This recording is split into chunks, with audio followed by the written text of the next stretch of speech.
Imagine the tranquil Sunday morning of December 7th, 1941, in Pearl Harbor, Hawaii. Sailors aboard the USS Arizona stir from their bunks, nursing hangovers from the night before, while officers sip coffee on the decks of mighty battleships lined up like sitting ducks in Battleship Row. The air is thick with the scent of salt and diesel, the sky a serene blue unbroken by clouds. At 7:48 a.m., that peace shatters. A low drone builds into a roar as black silhouettes slice through the horizon. Japanese Zero fighters, torpedo bombers, and dive bombers from 6 aircraft carriers of the Imperial Japanese Navy's 1st Air Fleet, led by Commander Mitsuo Fuchida.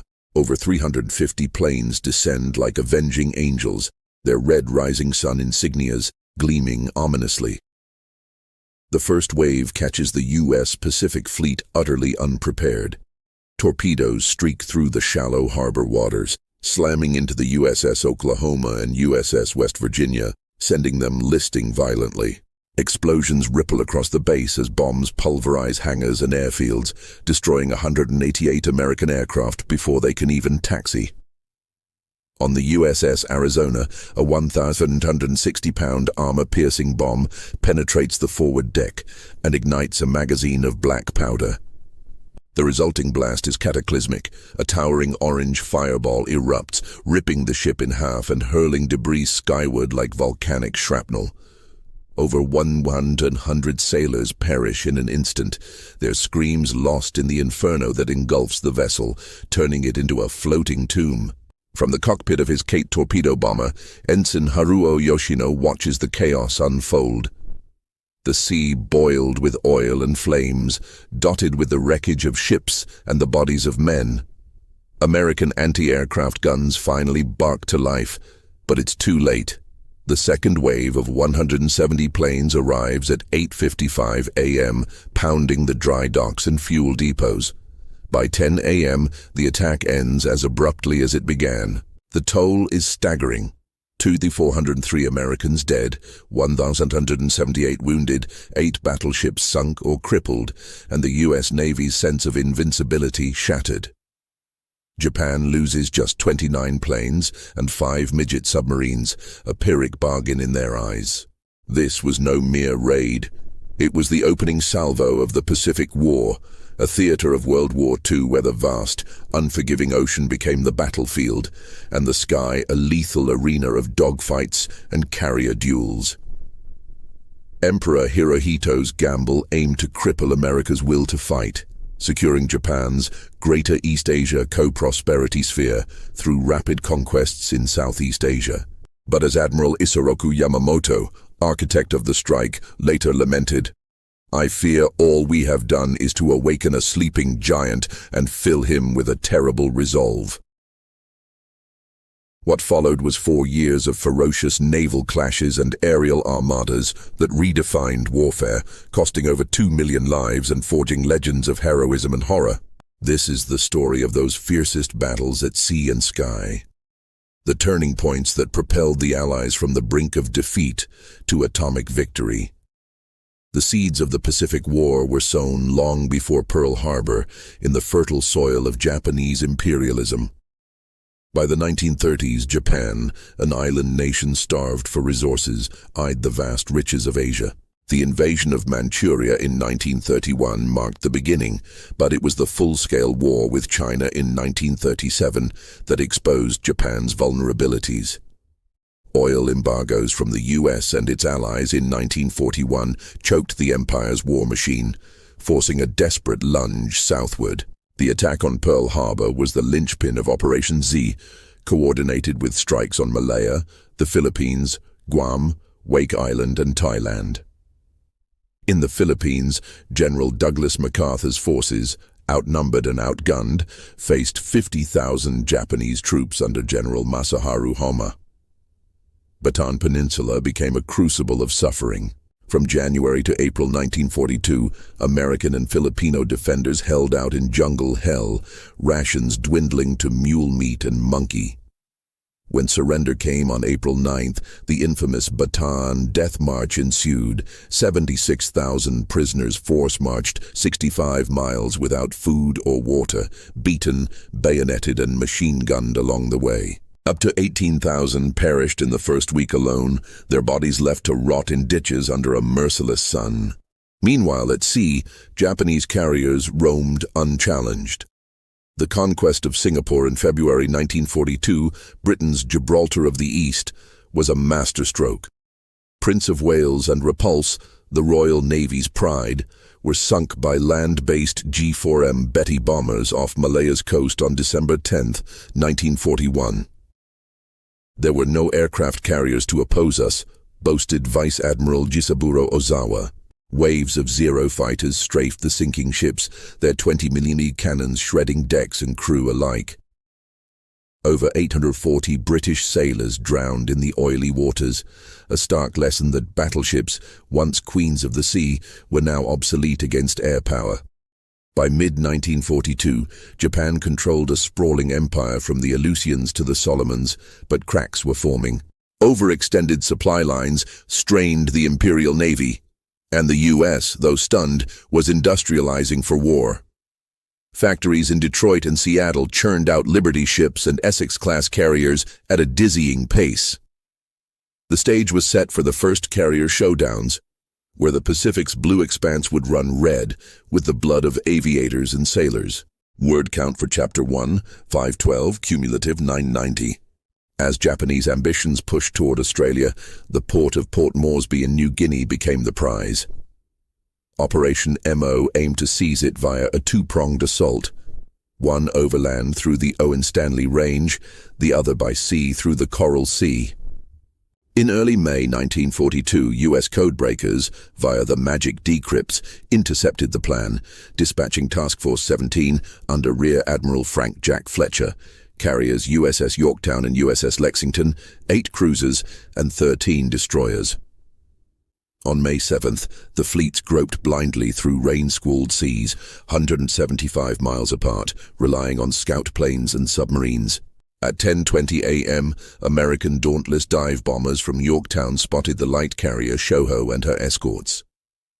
"Scratch one flat top," radioed Lieutenant Commander Robert Dixon as 13 Douglas TBD Devastators and 22 SBD Dauntlesses swarmed. Bombs and torpedoes hammered home. Shoho erupted in flames, sinking within minutes with 108 crew lost. It was the first carrier sunk by air attack in history. The main event erupted the next day. Japanese carrier Shokaku and Zuikaku launched 69 planes at 9:15 a.m., targeting Lexington first.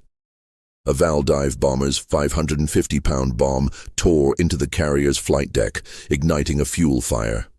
Torpedoes followed, 3 thudding into her hull.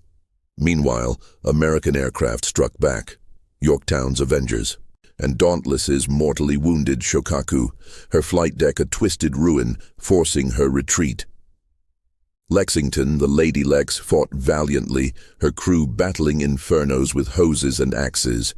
But at 2:40 p.m., a spark ignited gasoline vapors in her hangar, a secondary explosion that doomed her. "All abandon ship," signaled Captain Frederick Sherman as 2,770 survivors scrambled into destroyers. She sank at 5:07 p.m., a funeral pyre on the waves. Casualties were grim, 543 Americans dead, mostly from Lex. Japan lost 1,074, including Shoho's toll. Tactically a draw, strategically a Allied triumph. The Port Moresby invasion was aborted, halting Japan's southward thrust. For the first time, carriers dueled without fleets closing to gun range, proving air power's dominance. As Fletcher wired Admiral Chester Nimitz, "We have stopped them cold." Word count for Chapter 2, 498, cumulative 1,488. June 4, 1942, 1,300 miles northwest of Hawaii, Midway Atoll, a speck of coral with vital runways, braces for invasion. Japan, seeking a trap to lure and destroy the U.S. carriers, commits 4 fleet carriers, Akagi, Kaga, Soryu, and Hiryu, under Vice Admiral Chuichi Nagumo. But U.S. intelligence, courtesy of Enigma-like code-breaking, knows their every move. Nimitz deploys 3 carriers, Enterprise, Hornet, and the battle-scarred Yorktown, under Fletcher and Rear Admiral Raymond Spruance. At dawn, Nagumo's 108-plane strike pounds Midway's defenses, but Marine fighters and anti-aircraft fire exact a toll. Unbeknownst to him, American scout planes from PBY Catalinas spot the Japanese fleet at 5:52 a.m. 9 ships, position 320 degrees. Fletcher holds back, waiting for the perfect moment. At 10:22 a.m., the miracle unfolds. Dive bombers from all 3 U.S. carriers, led by Clarence McCluskey's Fools, plunge from 17,000 feet onto the unprepared Japanese decks. In 5 frantic minutes, Akagi and Kaga are transformed into infernos.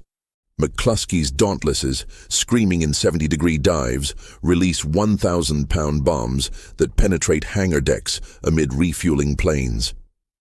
"It's just like shooting skeet," one pilot later quipped.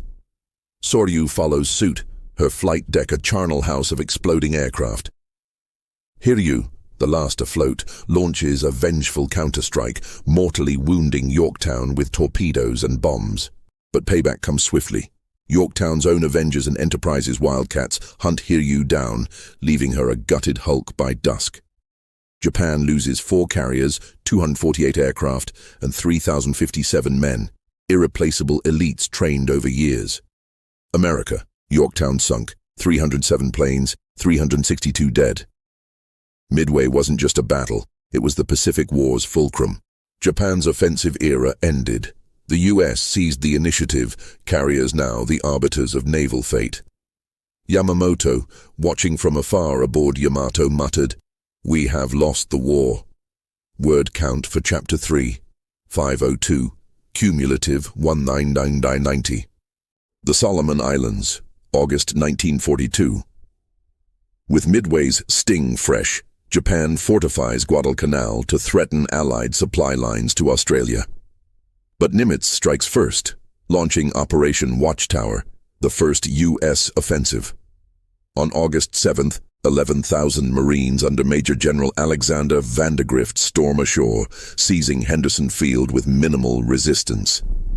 "Easy as pie," radioed one colonel, but the pie was poisoned. Japan's response was ferocious. Over 6 months, Guadalcanal became a meat grinder of attrition. The skies above Henderson Field thrummed with Cactus Air Force Wildcats clashing Zeros in brutal dogfights. On August 8th, in the Battle of Savo Island, history's worst defeat for U.S. cruisers, Japanese cruisers like Chokai sliced through sleeping Allied ships in Iron Bottom Sound, sinking 4 heavy cruisers in 35 minutes with long-lance torpedoes that outranged anything America had. "We were like sitting hens," admitted Admiral Victor Crutchley. The Naval Battle of Guadalcanal, November 12th and 15th, 1942, was the apex of savagery. In pitch-black nights, battleships slugged it out at point-blank range. USS Washington and South Dakota dueled Kirishima. Washington's 16-inch shells pulverized the Japanese battleship in a storm of fire, her superstructure vaporized. But chaos reigned. Collisions, friendly fire, and radar glitches claimed more victims. Japan lost 2 battleships, 3 destroyers. America, 2 cruisers, 7 destroyers, and 1,592 lives. On land, Marines endured malaria, dysentery, and banzai charges. The Slot, the waters between Guadalcanal and Florida Island, earned its nickname as Torpedo Junction, littered with wrecks. Word count for Chapter 4, 498, cumulative 2,488. By 1944, America's island-hopping campaign, bypassing strongholds, seizing airfields, gathered momentum. Operation Forager targeted the Marianas, Saipan, Tinian, Guam. On June 15th, 70,000 troops hit Saipan's beaches under Admiral Raymond Spruance's 5th Fleet, now boasting 15 carriers. Japan countered with Operation Eigo, 9 carriers under Vice Admiral Jisaburo Ozawa, a shadow of Nagumo's force, green pilots, few planes. The Battle of the Philippine Sea, June 1920, was annihilation. From dawn, 373 Japanese aircraft swarmed. Only 136 returned. U.S. Hellcats, led by Butch O'Hare's successors, shredded them in the Marianas turkey shoot. Like shooting turkeys on a fence, quipped one pilot. Dauntlesses and Avengers sank 3 carriers, Taiho, Shokaku, and a sub-tender, while submarines like Kavala torpedoed the giant Taiho, whose fuel vapors ignited catastrophically. Ozawa fled, but Spruance pursued, Hellcats and TBF Avengers sinking Hio and damaging others. Japan lost 645 planes, 3 carriers, 2,187 men, U.S. 123 planes, 109 dead. The sea ran black with oil slicks and floating wreckage, a graveyard for the Zero's mystique. Saipan fell July 9th, its 30,000 defenders annihilated in mass suicides on Banzai Cliff, Emperor Hirohito's homeland, now in bomber range. From new fields on Tinian, B-29 superfortresses, silver behemoths with 20,000-pound payloads, began firebombing Japan, precursor to atomic horror. The Marianas unlocked the endgame, turning the sky from Japanese domain to American highway. October 1944, MacArthur's Southwest Pacific forces stormed Leyte in the Philippines, fulfilling his "I shall return" vow. To contest, Japan unleashes Shogo, decoy carriers, submarine wolf packs, and the super battleship Musashi. The Battle of Leyte Gulf, October 23 to 26, largest naval battle ever, unfolded in 4 smash-ups across 100,000 square miles. First, in Surigao Strait, Rear Admiral Jesse Oldendorf's old battleships ambushed Nishimura's force in a T-crossing, slaughter. Pearl Harbor veterans like West Virginia poured 16-inch shells into Yamashimo and Fuso, their salvos lighting the night like artillery barrages. "We got 'em," yelled gunners as destroyers' torpedoes finished the job. 2 battleships, 3 destroyers sunk. Off Samar, the miracle at least odds. 6 tiny escort carriers, Taffy 3, under Clifton Sprague faced Kurita's center force, 4 battleships, including Yamato, 8 cruisers. This will be a barroom story for years, thought Sprague, as Zeros were mistaken for friendlies. Yamato's 18.1-inch guns boomed, straddling the carrier Gambier Bay. Johnston and Howell, plucky destroyers, charged like knights, their 5-inchers peppering behemoths. "Come get some," radioed Lieutenant Robert Copeland. Gambier Bay sank, the only U.S. carrier lost to surface guns, but confusion and reports of phantom fleets forced Kurita's retreat. America lost 6 small ships, 2,800 men. Japan, 4 carriers, 3 battleships, Musashi pounded by 19 torpedoes and 17 bombs, 10,500 dead. Halsey's 3rd Fleet mauled Ozawa's decoys in Cape Engano, sinking 4 carriers. Leyte Gulf shattered Japan's navy, 90% of carriers gone, ensuring Allied dominance. MacArthur waded ashore on Leyte, pipe in mouth. "People of the Philippines, I have returned." April-June 1945, Okinawa, 350 miles from Kyushu, the bloodiest Pacific battle, 1.2 million allies versus 100,000 Japanese under General Mitsuru Ushijima. Kamikazes, divine wind suicide pilots, swarmed in 3,700 sorties, sinking 36 ships, damaging 368. USS Bunker Hill took 2 hits, 389 dead in a hell of flames and twisted metal. "They came like bees," said one survivor. Marines clawed through reverse slope caves, flamethrowers hissing into tombs. 12,500 Americans, 110,000 Japanese dead. Okinawan civilians, 150,000, caught in crossfire. From carriers Enterprise and Franklin, Hellcats and Corsairs ruled the skies, paving atomic paths. August 6th, Enola Gay's little boy obliterates Hiroshima, 80,000 vaporized. Nagasaki follows 3 days later. Japan surrenders September 2nd aboard Missouri. The Pacific War's fiercest battles, fought in sky and sea, claimed 400,000 Allied, 2.1 million Japanese lives, birthing the atomic age. From Pearl's ashes rose resilience, from Midway's dive, victory. The ocean, once a grave, now whispers of heroes.